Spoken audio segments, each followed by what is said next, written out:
Friends, good evening. One of the epical tale, an Akkadian and Sumerian old myth. This is a very famous myth. The name of the same is the Epic of Gilgamesh. So this is an old Akkadian and Sumerian literature, the story of Gilgamesh, a hero who went in search of eternity. So, as in the fall of Adam, God had forbidden Adam and Eve not to eat the forbidden fruit and also the other tree which belongs to the eternity, the plant of eternity. So here Gilgamesh also went in search of the eternity, how to become immortal and eternal. So this epic preludes offer a general introduction. Gilgamesh, a king of Uruk, who was 2/3 god and 1/3 man. He built magnificent ziggurats or temple towers, surrounded his city with high walls, and laid out its orchard and field. He was physically beautiful, immensely strong, and very wise. Although Gilgamesh was a godlike in body and mind, he began his kingship as a cruel despot.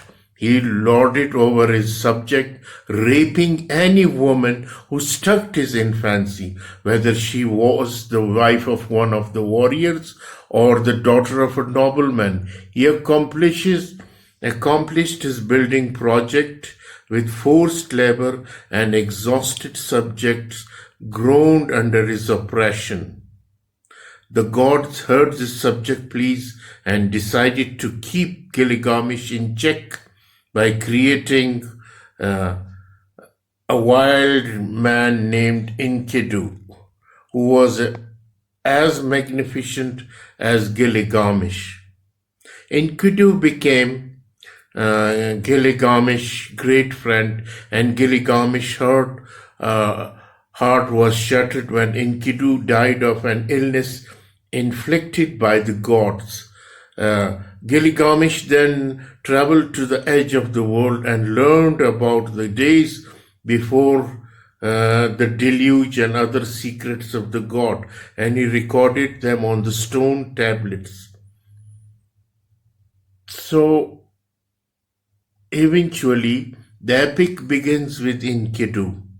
He lives with animals, suckling at their breast, grazing in the meadows, and drinking at their watering places. A hunter discovered him and sent a temple prostitute into the wilderness to tame him.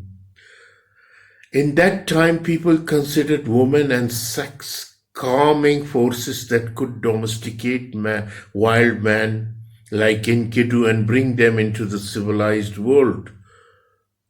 When Enkidu sleeps with a woman, the animal rejects him since he is no longer one of them. Now he is part of human world. Then the harlot teaches him everything he needs to know about a man, to be a man. Enkidu is outraged by what he hears about Gilgamesh excesses. So he traveled to Uruk to challenge him. When he arrived, Gilgamesh is about to force his way into the bride's wedding chamber. Enkidu steps into the doorway and blocks his passage. The two men wrestle fiercely for a long time, and Gilgamesh finally prevails. After that, they become friends and set about looking for an adventure to share. Gilgamesh and Enkidu decided to steal trees from a distant cedar forest forbidden to mortal. A terrifying demon named Humbaba, the devoted servant of Enlil, The god of earth, wind, and air guards it. The two heroes make the perilous journey to the forest and, standing side by side, fight with the monster. With assistance from Shamash, the sun god, they kill him. Then they cut down the forbidden trees, fashion the tallest into the enormous gate, make the rest into a raft, and float on it back to Uruk. Upon their return, Ishtar, the goddess of love, is overcome with lust for Gilgamesh. Gilgamesh spurns her.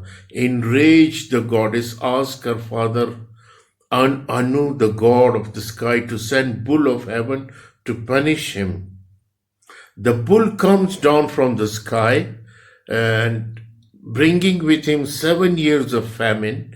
Gilgamesh and Enkidu wrestle with the bull and kill it.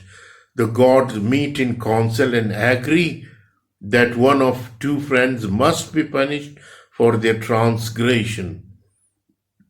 And they decide Enkidu is going to die.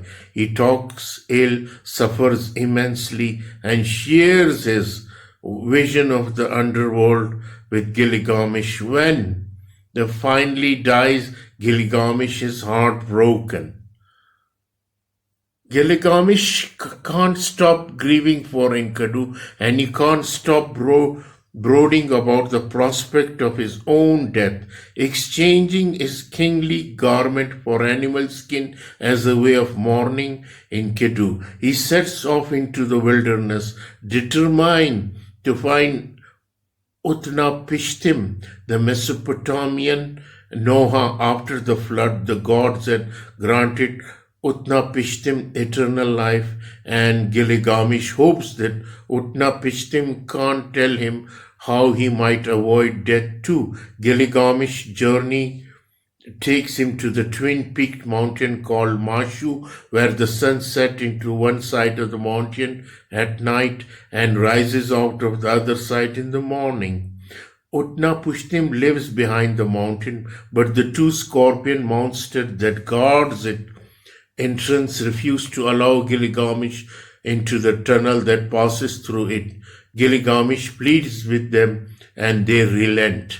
After harrowing passage through total darkness, Gilgamesh emerges into the beautiful garden by the sea. There he meets Siduri, a veiled tavern keeper, and tells her about his quest. She warns him that seeking immortality is futile and that he should be satisfied with the pleasure of this world. However, when she can't turn him away from his purpose, she directs him to Urshnabi, the ferryman. Urshnabi takes Gilgamesh on the boat journey across the sea and through the waters of death to Utnapishtim. Utnapishtim tells Gilgamesh the story of the flood, how the gods meet in council and decided to destroy humankind.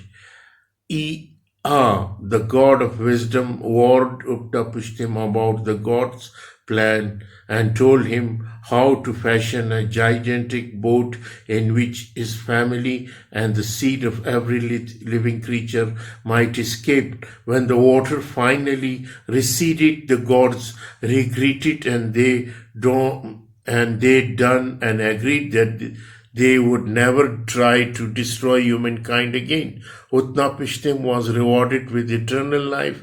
Man would die, but humankind would continue. When Gilgamesh insists that he be allowed to live forever, Utnapishtim gives him a test. If you think you can stay alive for eternity, he says, surely you can stay awake for a week. Gilgamesh tries and immediately fails. So Utnapishtim ordered him to clean up himself up and put on his royal garment again and return to Uruk where he belongs. Just as Gilgamesh is departing, however, Utnapishtim's wife convinced him to tell Gilgamesh about a miraculous plant that restores youth. While taking this plant, Gilgamesh can attain the eternity. Gilgamesh finds the plant and takes it with him, planning to share it with the elders of the Uruk, but a snake steals the plant one night while they are camping. As the serpent slithered away, it sheds its skin and becomes young again. When Gilgamesh returned to Uruk, he is empty-handed but reconciled at last to his mortality. He knows that he can't live forever, but that humankind will. Now he sees that the city he had repudiated in his grief and terror is magnificent achievement and closest thing to immortality to which a mortal can aspire. So this is the story of Gilgamesh, the Epic of Gilgamesh, how he tried to attain to drink the portion of the eternity while becoming young and to live forever, but he did not succeed at last. The snake had betrayed him, and instead the snake had taken that plant and of that eternity, and Gilgamesh came back empty-handed without achieving his. This is love as a motivating force, and this love, both erotic and platonic, motivate change in Gilgamesh. Enkidu changed from a wild man into a noble one because of Gilgamesh, and their friendship changes Gilgamesh from a bully and a tyrant into an exemplary king and hero because they are evenly matched. Enkidu puts a check on Gilgamesh's ruthless power energies, and Gilgamesh pulls Enkidu out of self-centeredness. Gilgamesh's connection to Enkidu makes it possible for him to identify with people interest. The epic may lack a female love interest, but erotic love still play an important role. Enkidu's education as a man begins sexual initiation.